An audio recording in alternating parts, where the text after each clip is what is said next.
Hello नमस्ते, आप सभी लोगों का study today with Viplav YouTube channel में स्वागत है। आज हम डिस्कस करेंगे झारखंड शैक्षिक अनुसंधान एवं प्रशिक्षण परिषद JCERT द्वारा जारी किए गए प्रथम शाब्दिक परीक्षा 2021-22 का मॉडल प्रश्न पत्र, जो कि विषय विज्ञान का है, विषय साइंस का है और कक्षा 10 का है और ये सेट 3 है। याद रखिएगा, ये सेट 3 है। अगर आप अभी तक सेट 1 सेट 2 को नहीं देखे हैं तो नीचे इसका लिंक दिया गया है, देख लीजिएगा। यहाँ पर आपको 40 प्रश्न देखने को मिलेगा और प्रत्येक प्रश्न 1 अंक का रहेगा। याद रखिएगा, समय मिलेगा 1 घंटा 30 मिनट। तो चलिए शुरू करते हैं। प्रथम क्वेश्चन को ध्यान से देखिए। प्रथम क्वेश्चन में लिखा हुआ है, यदि आपतन कोण का मान 60 डिग्री है तो परावर्तन कोण का मान क्या होगा। ऑप्शन को देखिए, 40 degree, 30 degree, 60 degree, 120 degree.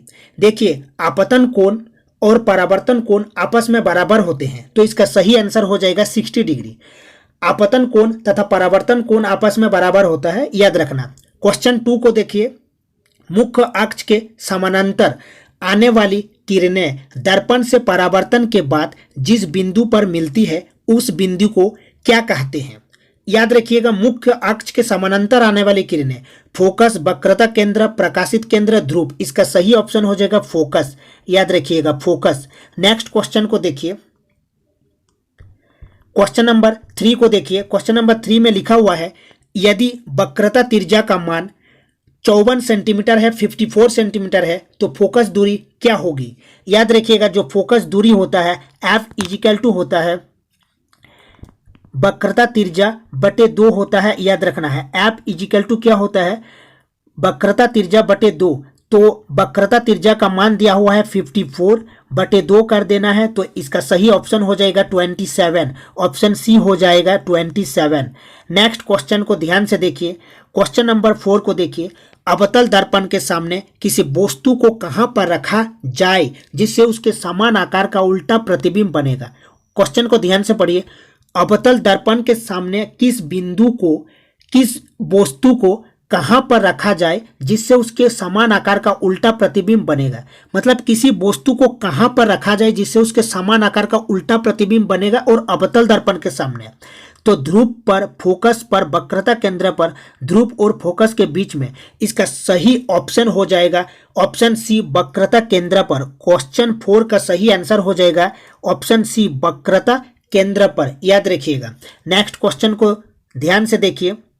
Question number 5 को देखिए, अवतल दर्पण का उपयोग निम्नलिखित में से किस वस्तु में किया जाता है। क्या लिखा हुआ है, कनकेव मिरर, अवतल दर्पण। अवतल दर्पण गाड़ी के साइड मिरर में, गाड़ी के साइड मिरर में उत्तल दर्पण का यूज किया जाता है, कन्वेक्स मिरर का यूज किया जाता है। गाड़ी के हेडलाइट में इसका सही ऑप्शन हो जाएगा ऑप्शन बी, गाड़ी के हेडलाइट में उत्तल दर्पण का उपयोग किया जाता है। नेक्स्ट क्वेश्चन को देखिए। क्वेश्चन नंबर 6, प्रकाश की किरणें एक माध्यम से दूसरे माध्यम से जाने पर अपने मुख्य पथ से विचलित हो जाना कौन घटना है। याद रखिए, जैसे तारे का टिमटिमाना, मतलब तारे का टिमटिमाना, प्रकाश की किरणें एक माध्यम से दूसरे माध्यम से जाने पर प्रकाश का अपवर्तन कहा जाता है। याद रखिएगा, ऑप्शन बी इसका सही आंसर हो जाएगा। तारे का टिमटिमाते हैं जो, ये प्रकाश का अपवर्तन के कारण होता है। याद रखिएगा। तो नेक्स्ट क्वेश्चन को देखिए, 7 को देखिए। क्वेश्चन नंबर 7 में लिखा हुआ है, निम्नलिखित में किस पदार्थ में प्रकाश की चाल सबसे अधिक होगी। बर्फ, केरोसिन, वायु, हीरा। देखिए, निर्वात में कितना होता है लाइट, निर्वात में 3 गुना 10⁸ मीटर पर सेकेंड होता है। याद रखना, 3 × 10⁸ मीटर पर सेकेंड, तो इससे जस्ट कम होता है। याद रखिएगा, वायु में, तो इसका सही ऑप्शन हो जाएगा वायु। याद रखिएगा, वायु का जो अपवर्तनांक होता है, इसको याद रखिएगा 1.0003 होता है। याद रखिएगा, तो ये निर्वात से थोड़ी कम होता है। याद रखिएगा। तो नेक्स्ट क्वेश्चन को देखिए। Question number 8। क्वेश्चन नंबर 8 में उत्तल लेंस के सामने किस स्थान पर वस्तु को रखने से उसका सीधा आवर्धित प्रतिबिंब बनता है। उत्तल लेंस लिखा हुआ है, उत्तल लेंस के सामने किस स्थान पर वस्तु को रखने से उसका सीधा आवर्धित प्रतिबिंब बनता है?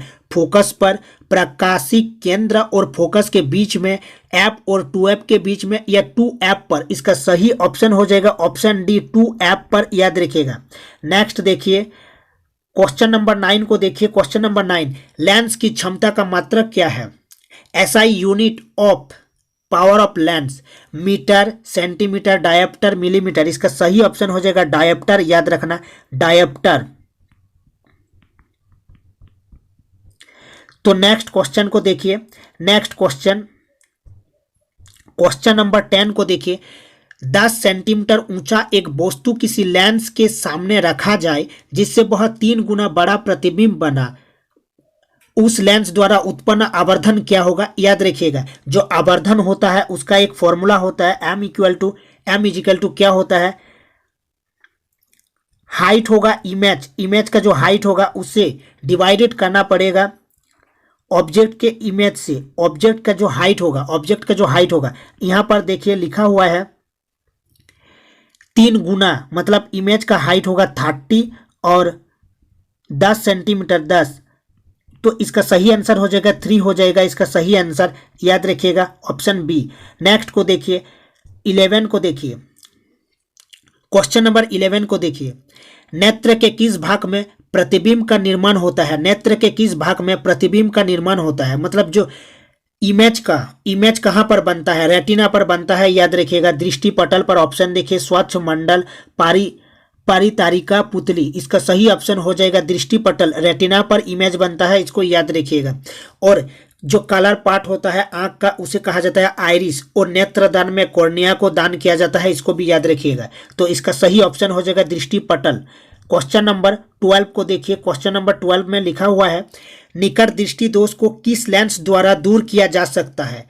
निकट दृष्टि दोष को किस लेंस द्वारा दूर किया जा सकता है? उत्तल, अवतल, द्विफोक्सी, इनमें से कोई नहीं। याद रखिएगा जो निकट दृष्टि दोष होता है, मतलब निकट दृष्टि दोष से जो ग्रसित होता है वो निकट की वस्तु को देख सकता है लेकिन दूर की वस्तु को क्लियरली नहीं देख पाता है, और मायोपिया कहा जाता है इसको। निकट दृष्टि दोष को मायोपिया कहा जाता है। और अवतल लेंस का यूज किया जाता है कनकेव मिरर, कनकेव लेंस का यूज किया जाता है, याद रखिएगा।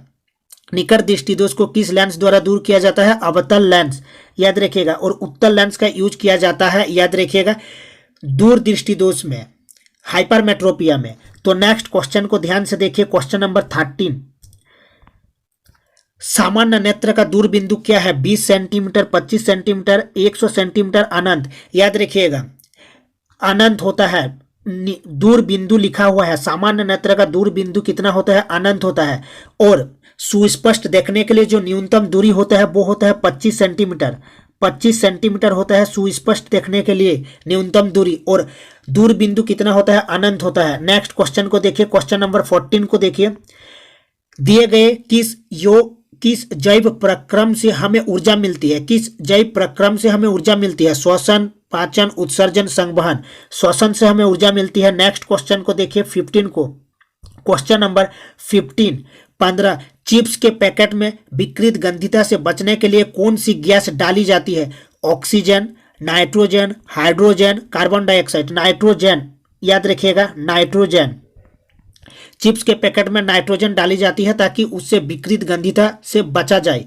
नेक्स्ट क्वेश्चन को देखिए। क्वेश्चन नंबर 16 को देखिए।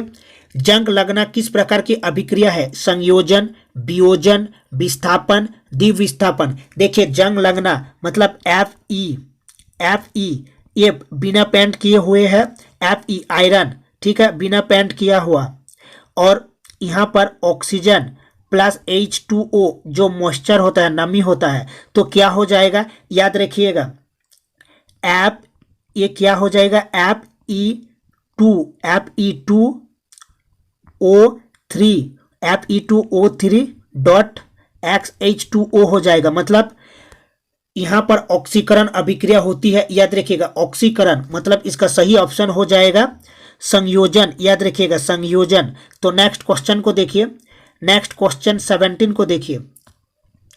दिए गए अभिक्रिया में किस पदार्थ का उपचयन हो रहा है, दिए गए अभिक्रिया में किस पदार्थ का उपचयन हो रहा है, zinc oxide ZnO, Zn plus C, Zn zinc plus CO carbon monoxide CO। देखिए यहाँ पर C ऑक्सीजन जुड़ रहा है C के साथ, मतलब उपचयन हो रहा है। उपचयन मतलब ऑक्सीजन का जुड़ना, याद रखिएगा, ऑक्सीजन का जुड़ना मतलब उपचयन। तो यहाँ पर C का उपचयन हो रहा है, याद रखिएगा ऑप्शन बी इसका सही आंसर हो जाएगा, क्योंकि देखिए C के साथ O जुड़ गया तो यहाँ C का उपचयन हो रहा है। ऑक्सीजन का जुड़ना मतलब उपचयन। नेक्स्ट क्वेश्चन देखिए, क्वेश्चन नंबर 18 को देखिए, दिए गए कौन सा रासायनिक समीकरण संतुलित है, देखिए कौन सा बैलेंस है। ऑप्शन को देखिए, AgNO3 प्लस NaCl, यहाँ पर देखिए Na, यहाँ भी Na है, NO3 यहाँ पर NO3 है, Ag है,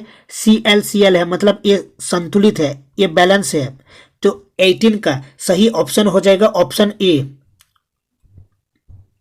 ऑप्शन ए हो जाएगा सही। नेक्स्ट देखिए, क्वेश्चन नंबर 19 को देखिए, लौह चूर्ण पर तोनु हाइड्रोक्लोरिक अम्ल डालने से क्या होता है, लौह चूर्ण पर तोनु हाइड्रोक्लोरिक अम्ल डालने से क्या होता है, हाइड्रोजन गैस एवं आयरन क्लोराइड बनता है, क्लोरीन गैस एवं आयरन हाइड्रोक्साइड बनता है, कोई अभिक्रिया नहीं होता। ऑप्शन डी को देखिए, आयरन लवण एवं जल बनता है। इसका सही ऑप्शन हो जाएगा ऑप्शन ए, हाइड्रोजन गैस एवं आयरन क्लोराइड बनता है, याद रखिएगा, हाइड्रोजन गैस एवं आयरन क्लोराइड बनता है, याद रखिएगा, ऑप्शन ए हो जाएगा सही आंसर। क्वेश्चन नंबर 20 को देखिए, क्वेश्चन नंबर 20 में लिखा हुआ है, दिए गए पदार्थ में कौन रंगीय सूचक की तरह व्यवहार करता है, रंगीय सूचक, लौंग, लिटमस, वेनिला, प्याज। याद रखिएगा, जो लिटमस होता है, लिटमस विलयन बैंगनी रंग का एक रंजक होता है, तो इसका सही ऑप्शन हो जाएगा option number B, litmus.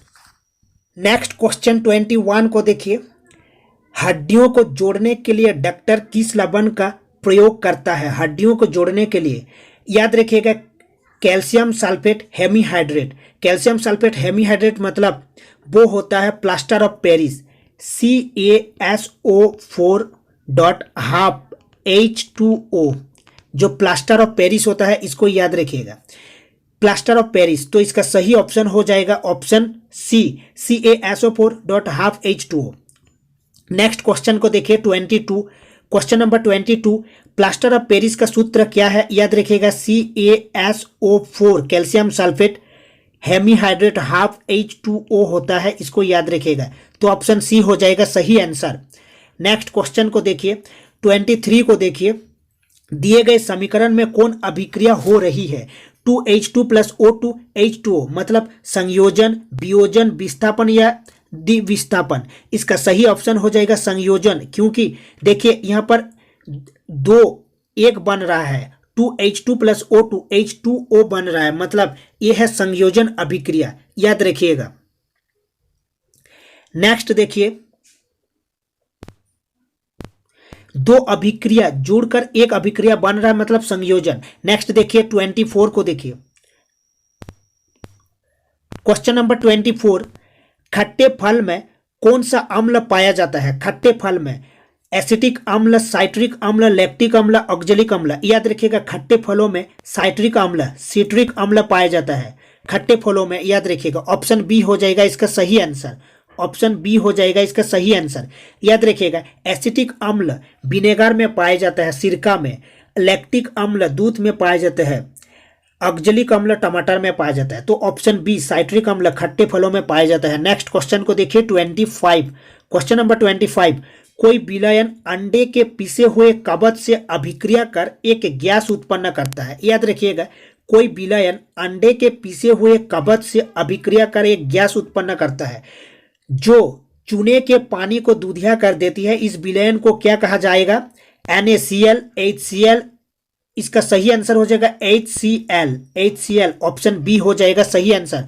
Question number 26 को देखिए, कोई विलयन नीले लिटमस को लाल कर देता है, इसका pH संभवत क्या होगा, 11 होगा, 8 होगा, 2 होगा या 7 होगा। याद रखिएगा, जो अम्ल होता है जल में घुलकर H+ आयन देता है और नीले लिटमस पत्र को लाल कर देता है। अम्ल, और अम्ल का पीएच वैल्यू होता है 7 से कम, तो इसका सही आंसर हो जाएगा ऑप्शन सी, 7 से कम, ऑप्शन सी हो जाएगा।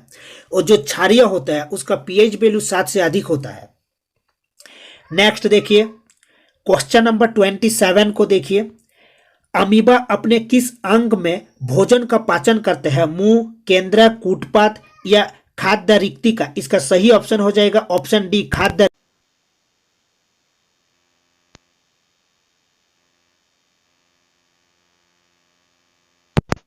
माध्यम से इसे खाद्य को घेर लेता है। ठीक है, तो इसका सही आंसर हो जाएगा खाद्य रिक्तिका, ऑप्शन डी। नेक्स्ट देखिए 28, पाचन प्रक्रिया में आमाशय में कौन प्रोटीन का पाचन करता है? प्रोटीन का कौन पाचन करता है? प्रोटीन अमीनो एसिड से बनता है, याद रखिएगा। हाइड्रोक्लोरिक अम्ल, श्लेष्मा, पेप्सिन या पित्त? याद रखिएगा पेप्सिन, इसका सही ऑप्शन हो जाएगा पेप्सिन। प्रोटीन लिखा हुआ है, प्रोटीन का पाचन कौन करता है? पेप्सिन। पाचन प्रक्रिया में याद रखिएगा पित्त, पित्त क्या करता है? वसा को छोटे छोटे भागों में तोड़ता है, इसको याद रखिएगा। तो इसका सही ऑप्शन हो जाएगा सी, पेप्सिन। 29 को देखिए, क्वेश्चन नंबर 29। क्वेश्चन नंबर 29 में लिखा हुआ है, निम्नलिखित में किस जीव में प्राणी समभोजी पोषण होता है? समभोजी, याद रखिएगा अमरबेल, कवक, अमीबा, आम। इसको याद रखिएगा, जो हरे पौधों में होता है, प्रकाश संश्लेषण में होता है, जो प्रकाश संश्लेषण में भोजन बनाते हैं, क्लोरोफिल होता है, तो समपोषी में ये सब होता है, तो इसका सही आंसर हो जाएगा आम। याद रखिएगा जो अमरबेल होता है, अमरबेल एक पादप परजीवी है, इसको भी याद रखिएगा, तो इसका सही ऑप्शन हो जाएगा आम। नेक्स्ट क्वेश्चन को देखिए 30, क्वेश्चन नंबर 30 को देखिए, मानव हृदय में कितने कोष्ठ होते हैं? 1, 2, 3, 4, 4 होते हैं, 4 चैम्बर होता है, याद रखिएगा 4 चैम्बर, मतलब 4 कोष्ठक होते हैं, कोष्ठ होते हैं। हृदय के अध्ययन को कहा जाता है कार्डियोलॉजी, इसको याद रखिएगा। नेक्स्ट क्वेश्चन को देखिए, मछली में कितना होता है? 2 होता है, मेंढक में 3 होता है, इसको भी याद रखिएगा। 31 को देखिए, निम्नलिखित में कौन भोजन के माध्यम को झरिया करता है? कौन भोजन के माध्यम को झरिया करता है? क्लोरोफिल, हीमोग्लोबिन, श्वेत रक्त कणिका या पित्त? पित्त करता है। पित्त क्या करता है? जो वसा होता है, वसा को छोटे छोटे भागों में तोड़ता है और भोजन के माध्यम को झरिया बनाता है, बीमारी कारक जीवों को नष्ट करता है, पित्त, याद रखिएगा। नेक्स्ट देखिए 32 को देखिए, उत्सर्जन तंत्र की क्रियात्मक इकाई क्या है? वायु, कोशिका, वृक्काणु या कोशिक गुच्छ? इसका सही आंसर हो जाएगा वृक्काणु, याद रखिएगा। क्वेश्चन नंबर 33 को देखिए, 33 में लिखा हुआ है, निम्नलिखित में कौन कार्य बाष्पोत्सर्जन द्वारा नहीं होता है? याद रखिएगा जो बाष्पोत्सर्जन होता है वो क्या होता है? पादप में वायवीय भागों द्वारा वाष्प के रूप में जल की क्षति बाष्पोत्सर्जन कहलाती है, याद रखिएगा। तो देखते हैं, जल के अवशोषण एवं जड़ से पत्तियों तक जल तथा खनिज लवण के संवहन ऊपरी मुखी गति में सहायक, ये सही है, ये करता है। ठीक है, यहाँ पर लिखा हुआ है नहीं होता है, बाष्पोत्सर्जन के द्वारा नहीं होता है, मतलब ये होता है। बी को देखिए, यह पौधों में ताप का नियमन करता है, बाष्पोत्सर्जन के द्वारा ये होता है। यह जाइलम में जल की गति के लिए प्रेरक बल प्रदान करता है, ये भी होता है बाष्पोत्सर्जन में। यह भोजन का संवहन करता है, भोजन का संवहन फ्लोएम करता है, तो सही ऑप्शन हो जाएगा ऑप्शन डी, इसका आंसर हो जाएगा ऑप्शन डी, याद रखिएगा। यह भोजन का संवहन करता है, यह फ्लोएम करता है। नेक्स्ट देखिए 34 को देखिए, क्वेश्चन नंबर 34 में लिखा हुआ है, निम्नलिखित में से कौन एक लिंगी पौधा है? एक लिंगी, आम, पपीता, सरसों, गुड़हल? पपीता, याद रखिएगा। एक लिंगी जो होता है वो पपीता होता है, इसको याद रखिएगा। तरबूज, खीरा एक लिंगी होता है, पपीता हो गया, तरबूज हो गया, खीरा हो गया, एक लिंगी होता है। नेक्स्ट देखिए 35 को, इस चित्र को देखकर ऑप्शन को देखिए, इस चित्र में कौन सा ऑप्शन दिया हुआ है? बहुखंडन, मुकुलन, विखंडन, पुनरुद्भवन? इसका सही आंसर हो जाएगा मुकुलन, याद रखिएगा मुकुलन, इसका सही आंसर हो जाएगा। इसको भी याद रखिएगा, अलैंगिक जनन मुकुलन द्वारा होता है ईस्ट में, इसको भी याद रखिएगा। नेक्स्ट देखिए 36 को, लड़कों में यौवन अवस्था में लक्षणों का नियंत्रण कौन हार्मोन करता है? याद रखिएगा, एक लड़कों में पाया जाता है टेस्टोस्टेरोन नामक हार्मोन वृषण से निकलता है। ये कहाँ से निकलता है? वृषण से निकलता है। तो टेस्टोस्टेरोन इसका सही ऑप्शन हो जाएगा ऑप्शन ए, जो लड़कों में यौवन अवस्था के लक्षणों का नियंत्रण करता है। नेक्स्ट देखिए 37 को देखिए, निम्नलिखित में कौन मादा जनन तंत्र का भाग है? मादा जनन तंत्र का भाग है मुख वाहिनी, सुख वाहिनी, गर्भाशय। गर्भाशय इसका सही ऑप्शन हो जाएगा ऑप्शन सी, याद रखिएगा। नेक्स्ट देखिए 38 को देखिए, क्वेश्चन नंबर 38, हम जितने भी ऊर्जा का उपयोग करते हैं उनमें से अधिकांश पर सौर ऊर्जा से उत्पन्न होते हैं। निम्नलिखित में कौन सा ऊर्जा स्रोत अंततः सौर ऊर्जा से उत्पन्न नहीं है? सौर ऊर्जा से उत्पन्न नहीं है। देखिए भूतापीय ऊर्जा, नाभिकीय ऊर्जा, पवन ऊर्जा, जैव मात्रा। इसका सही ऑप्शन हो जाएगा ऑप्शन बी, याद रखिएगा। जो नाभिकीय ऊर्जा क्या होता है? नाभिकीय रिएक्टर से प्राप्त ऊष्मा पानी को गर्म करके भाप बनाने के काम आती है, बिजली उत्पन्न करने में काम आती है, इसको याद रखिएगा। नेक्स्ट देखिए 39 को देखिए, क्वेश्चन नंबर 39, निम्नलिखित में कौन नवीकरणीय ऊर्जा का स्रोत है? कोयला, सीएनजी, पेट्रोल, सौर ऊर्जा।